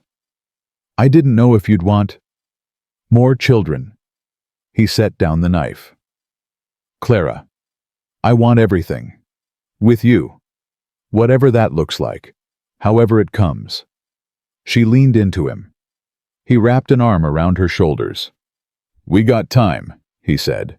"Plenty of time. No rush." "I love you, Caleb Thornton." "Love you too, Clara Thornton." The name still sounded new. Still sounded right. Rosie's voice drifted from her room. "Are you two being mushy again?" "Go to sleep, little bird." "I can't sleep if you're being mushy. It's distracting." Clara laughed. "Your daughter is impossible." "Our daughter," Caleb corrected. "Our daughter is impossible. Always has been. Always will be." He kissed Clara's forehead and went back to his carving. The fire crackled, the night deepened, and the cradle took shape under his hands, one careful stroke at a time. April brought Rosie's birthday. She woke before dawn, bouncing on her parents' bed. "Wake up! Wake up! Wake up! I'm 7. I'm officially 7. Caleb groaned. "Officially 7 means officially old enough to let your parents sleep." "No, it doesn't. Mama tell him it doesn't." Clara laughed into her pillow. "She's got you there." They got up. There was no fighting it. Breakfast was special. Clara had made honey cakes, the first Rosie had tasted since Sarah died. The little girl's eyes went wide at the first bite. "This is exactly like Mama's. My first Mama's. How did you—" I asked Mr. Sam. He remembered the recipe Mrs. Thornton used, wrote it down for me. Rosie's lip trembled. You did that for me. For you, always for you. The tears came, then happy ones, the kind that washed clean instead of cutting deep. Rosie cried and laughed and ate 3 honey cakes in a row. After breakfast, Caleb brought out the rocking horse. It was simple, but solid smooth pine, hand-carved mane, leather reins. He'd spent weeks on it, working late after Clara and Rosie went to bed. Papa, Rosie's voice was hushed. You made this, every piece. It's beautiful. Well, climb on, see if it works. She did. The horse rocked smoothly, its runners gliding on the wooden floor. Rosie's face transformed with joy. I'm gonna name him Dusty, after the horse in that story Mama reads me. Dusty's a good name. Papa? Rosie stopped rocking. This is the best birthday ever. Even better than when my first mama, was alive. Is that bad to say? Caleb knelt beside her. That ain't bad, little bird. Your first mama would want you to be happy. She'd want all of us to be happy. You think she knows about Mama Clara and everything? I think she knows, and I think she's glad. Rosie nodded seriously. I think so too. She went back to rocking, humming a song Clara had taught her. Caleb stood and found Clara watching from the doorway. You're a good father, she said quietly. Getting better. Got help now. We help each other. That's the point, ain't it? That's what family means. She crossed to him, wrapped her arms around his waist. They stood together watching their daughter rock on her new horse, humming in the morning light. Caleb. Yeah, I'm happy, really happy. I didn't know I could be this happy. Me neither, but here we are. Here we are. She kissed him. He kissed her back. Mushy, Rosie yelled without looking up. You're being mushy again. Deal with it, Caleb called back. You're stuck with us. Forever. Forever. Rosie grinned. Good. May brought the warmth in earnest. The garden went in rows of carrots and beans and tomatoes, just like Sarah used to grow. Clara worked the soil with determination, learning as she went. Rosie helped mostly by eating the seeds before they could be planted. Rosie Thornton, if you eat one more bean, I swear. But they're good, Mama. They taste like green. They're supposed to grow into more beans. That's how food works. But then there's waiting. I don't like waiting. Caleb chuckled from his spot by the fence. She's got a point. Waiting's hard. Don't encourage her. Wouldn't dream of it. But he was smiling. They all were. The days got longer. The work got easier. The rhythm of the homestead became as natural as breathing. One evening, Caleb took Clara to Sarah's grave. It had been months since he'd been there, not avoiding it, just not needing it the way he used to. I want you to know her, he said, as much as you can. Clara looked at the wooden cross, the letters worn by weather. Tell me. So he did. He told her about meeting Sarah at a church social when they were both 17, about how she'd laughed at his jokes even when they weren't funny, about proposing by the creek with a ring made of twisted wire because he couldn't afford real gold. He told her about the hard years when the crops failed and the cattle got sick and they survived on stubbornness and prayer. About the good years when the land finally gave back what they'd put into it. About Rosie's birth, how Sarah had laughed and cried at the same time, holding their daughter like she'd discovered treasure. He told her about the sickness, the fever that wouldn't break. The night Sarah had squeezed his hand and whispered, "Take care of our girl." He told her about the morning he woke up to cold sheets and a silence that would last 3 years. When he finished, Clara was crying. "Thank you," she said. "For what?" "For sharing her with me. For letting me know the woman who made you who you are. She'd like you. I told you that before. But standing here, I know it's true. She'd like you a whole lot." Clara looked at the grave. "Sarah Thornton, I promise I'll take care of them. Your husband and your daughter. I'll love them like they deserve to be loved, and I'll never try to replace you. There's room for both of us. Love's not a competition." The wind stirred. The grass swayed. Caleb could almost feel Sarah there, listening, approving. "Come on," he said. "Let's go home." They walked down the hill together, hand in hand. Behind them, Sarah's crocuses were spreading, purple and gold, just like she'd planted them, growing stronger every year. Summer arrived with heat and hard work and happiness. The Patterson family stopped by to thank Caleb again for the rescue. Their baby was due soon, a new life born from the night Caleb had ridden through the storm. "We want you to be godfather," Mr. Patterson said. "You and Mrs. Thornton, if you're willing." Clara's hand found Caleb's. "We'd be honored. The baby's coming in July. You'll be at the christening. We'll be there." After they left, Clara sat on the porch watching the sunset. "Godparents," she said. "I never thought. People trust us. That's what that means. It's more than that. It's community, belonging." She shook her head. "6 months ago, I was on a stage with nothing but a carpet bag. Now I'm being asked to stand up for someone's child. That's how it works out here. You show up for people, they show up for you. In Boston, it wasn't like that. Everyone was too busy protecting themselves. Frontier's different. Can't survive alone. Got to lean on each other." Clara leaned against him. "I like it. This life. More than I expected to. Even the hard parts. Especially the hard parts. They make the good parts mean something." Rosie burst through the door. "Mama, Papa, I caught a frog. Come see." They went to see. The frog escaped. Rosie chased it around the yard laughing. Clara caught it eventually and released it by the creek. Ordinary moments. Ordinary joy. Exactly what Clara had asked for. By August, they had news of their own. Clara told him on a quiet morning before Rosie was awake. She'd been sick for a few days, nothing serious, she'd said. Just tired. But now she stood in the kitchen, hands pressed to her stomach, eyes bright with something between fear and wonder. "Caleb, I think I'm almost sure." He knew before she said it, knew it in his bones. A baby. A baby. He couldn't speak, could barely breathe. "Say something," Clara whispered. "Please." He crossed to her in 2 strides and lifted her off the ground, spinning her around the small kitchen. "Caleb, put me down. The baby. The baby's gonna be fine. Everything's gonna be fine." He set her down gently, keeping his hands on her waist.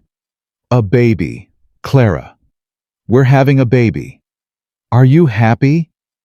Happy ain't a big enough word. She laughed, tears streaming down her face. "I was so scared to tell you. I didn't know if I wanted more children after Rosie." He cupped her face in his hands. "I want everything with you, Clara. I told you that. I meant it. But another baby. Another person to love. Another person who could what? Could leave, could get sick, could break our hearts." He kissed her forehead. "That's the risk of loving anyone. You taught me that. 3 months ago, I was too scared to even try. Now look at me. I'm looking. What do you see?" She smiled through her tears. "A man worth loving." "Damn right." He kissed her, deep and long and full of promise. When they finally broke apart, a small voice came from the hallway. "I knew you were being mushy again." Rosie stood in her nightgown, arms crossed, trying to look stern and failing completely. "Come here, little bird. We got something to tell you." She patted over. "What?" Clara knelt down. "How would you feel about being a big sister?" Rosie's eyes went wide. "A baby. We're having a baby. We're having a baby." The scream of joy probably woke half the territory. The baby came in early spring when the crocuses were blooming and the world was waking up. A boy. Strong lungs. His father's stubborn chin. His mother's dark eyes. They named him Thomas, after Clara's brother, who'd died in the war. Tommy for short. Rosie held him like he was made of glass. "He's so small, Mama." "Was I this small?" "Smaller probably. You came early." "I couldn't wait. That's what Papa says. I couldn't wait to meet the world." "That sounds about right." Caleb stood in the doorway watching his family. His wife exhausted, but radiant. His daughter transformed into a big sister overnight. His son brand new and already loved beyond measure. "Caleb." Clara's voice was tired but happy. "Come hold your boy." He crossed the room and took Tommy from Rosie. The baby was warm and solid in his arms, squinting up at him with unfocused eyes. "Hey there, little man. Welcome to the family." Tommy made a noise that might have been agreement. "He likes you, Papa," Rosie announced. "How can you tell?" He stopped crying. He was crying before when Mrs. Henderson was holding him. Now he's not. That means he likes you best. Or he's just tired of crying. Same thing. Caleb laughed. He couldn't help it. Everything was too good, too full, too much like a life he'd stopped believing was possible. Clara reached for his hand. "We did good, Caleb." "We did." "Are you happy?" He looked at her. At Rosie. At the baby in his arms. At the home they'd built together piece by piece from the ruins of grief and the hope of something better. "I'm happier than I deserve." Nobody deserves happiness. That's not how it works. You just choose it. Every day. Over and over. When'd you get so wise? Married a stubborn rancher. Bound to rub off eventually. He leaned down and kissed her. Rosie made a gagging noise. Tommy stayed silent, content in his father's arms. Outside, the sun was setting over the homestead. The crocuses bloomed by the door, purple and gold. Sarah's flowers growing stronger every year. Caleb thought about the man he'd been 18 months ago. Bitter, broken, ready to give up on everything except the work and the child he couldn't abandon. He thought about the woman who'd arrived on Christmas Eve dressed in rags, carrying nothing but a carpet bag and her integrity. The woman who'd stood up to gossips, nursed his daughter, loved him back to life. He thought about all the ways he'd tried to push her away, all the walls he'd built, all the fears he'd let control him. None of it had mattered. She'd stayed anyway. She'd loved him anyway. And now, here they were. "Papa." "Yeah, little bird." "I'm glad she came. Miss Clara, I mean Mama. I'm glad she came on Christmas." "Me too, Rosie. Me too." "Do you think if you hadn't answered that advertisement, do you think she would have come anyway? Like fate or something?" Caleb considered the question. Fate, destiny, the idea that some things were meant to be. He'd never believed in that stuff. Always figured you made your own luck for better or worse. But looking at his family, at the life he'd never expected, the love he'd never deserved, he wasn't so sure anymore. "I think," he said slowly, "that sometimes the world gives you what you need, whether you're ready for it or not. And the trick is recognizing it when it comes." "Is that what happened? You recognized Mama?" "Eventually. Took me a while. Your Mama was patient." Clara laughed from the bed. "Patient is one word for it. Stubborn's another." "Look who's talking." Rosie giggled. Tommy stirred in Caleb's arms, making a small sound of protest. "I think he's hungry, Mama." "I think you're right." Clara held out her arms, and Caleb transferred the baby carefully. "Come here, little man. Let's get you fed." Caleb stepped back, watching. His wife nursing their son. His daughter kneeling beside the bed, watching with fascination. His family. "I'm gonna start supper," he said. "You rest." "Caleb." He turned at the door. "Thank you." "For what?" "For opening the door. That first night. You could have turned me away. Could have sent me back to the stage and been done with it. But you opened the door." He remembered. The snow falling. The woman in rags on his porch. the choice that had seemed impossible. Rosie didn't give me much say in the matter. But you let me stay. That night and every night after. You let me in. Best decision I ever made. Clara smiled, tired and beautiful, and his. Go make supper. We'll be here when you get back. I know. He went to the kitchen and started cooking. Simple food. The kind that filled bellies and warmed hearts. Through the window, he could see the last light fading from the sky. The stars were coming out one by one. In the bedroom, he heard Clara singing softly to Thomas. The same lullaby she'd sung to Rosie all those months ago, the night of the fever. A song about a river, and a journey about finding home in unexpected places. Caleb listened and felt the truth of it settle into his bones. Home wasn't a place. It wasn't four walls and a roof and a fence around the property. Home was this. These people. This love. This ordinary, extraordinary life they'd built together from nothing. He'd spent 3 years thinking home had died with Sarah. Thinking he'd never feel whole again. He'd been wrong. The coldest winter breaks when someone's brave enough to open the door. Clara had knocked. He'd opened. And everything after that was grace.